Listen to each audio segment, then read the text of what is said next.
ने अपने हवाई एयर शो में एक एडवांस फाइटर जेट का अनावरण किया, जिसे देख पूरी दुनिया हैरान है। चीन का दावा है कि ये विमान सुपरसोनिक स्पीड से उड़ सकता है, जो पृथ्वी के वायुमंडल से बाहर निकलने और अंतरिक्ष में लड़ाई लड़ने में सक्षम होगा। इसका डिजाइन किसी साइंस फिक्शन फिल्म जैसा है। हालांकि अभी ये एक मॉडल है जिसे छठी पीढ़ी का फाइटर जेट कहा जा रहा है। इसका नाम बैदी या व्हाइट एम्परर है। मॉडल को देश के स्वामित्व वाली एयरोस्पेस और रक्षा समूह AYC ने बनाया है। यहाँ खास बात यह है कि ईरान की एयरफोर्स के हेड जनरल हामिद वाहिदी भी अपने चीन दौरे पर इस एयर शो में शामिल हुए। इस दौरान उन्होंने चीनी फाइटर जेट J-10C को देखने में काफी समय लिया। ये चीन का 4.5वीं पीढ़ी का विमान है।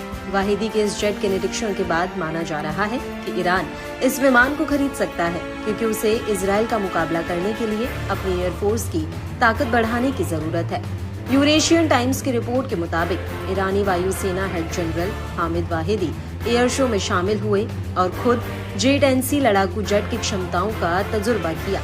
वाहिदी ने J-10C विगोरस ड्रैगन की क्षमताओं को परखा और दोनों सेनाओं के बीच सहयोग के संभावित क्षेत्रों पर अपने चीनी समकक्ष जनरल चांग डिंग-क्यू से बातचीत की। ईरान के नेतृत्व ने स्पष्ट रूप से चीनी लड़ाकू विमान खरीदने की इच्छा सार्वजनिक नहीं की है, लेकिन वाहिदी की J-10C के निरीक्षण ने मिलिट्री ऑब्जर्व्स की रुचि जगा दी है। ये जेट क्षमता और कीमत के हिसाब से ईरानी एयरफोर्स के लिए एक शानदार विकल्प है।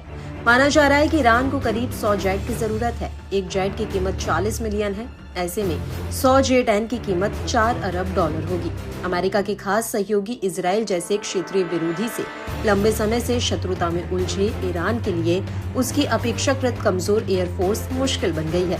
ईरान के पास घातक ड्रोन और बैलिस्टिक मिसाइलें हैं, लेकिन लड़ाकू जेट के मामले में वह पीछे रह गया है। ईरान को रूस से Su-35 जेट मिलने की उम्मीद थी, लेकिन इनकी भी डिलीवरी नहीं मिली है। रूस के Su-35 के न मिलने की वजह से ईरान की नजर चीनी लड़ाकू विमान पर हो सकती है। आपको बता दें कि चीन के पास वर्तमान में 5वीं पीढ़ी के 2 लड़ाकू विमान हैं। इनका नाम J-20 और J-35 है। एक्सपर्ट्स का कहना है कि अमेरिका से टक्कर लेने के लिए चीन को नई टेक्नोलॉजी की जरूरत है। PLA के पूर्व प्रशिक्षक ने कहा कि छठी पीढ़ी के लड़ाकू विमानों के लिए मानक अभी परिभाषित नहीं हो पाए हैं। इसका मतलब हुआ कि लड़ाकू विमानों को विकसित करने और तैनात करने वाला पहला देश टारगेट तय कर सकता है।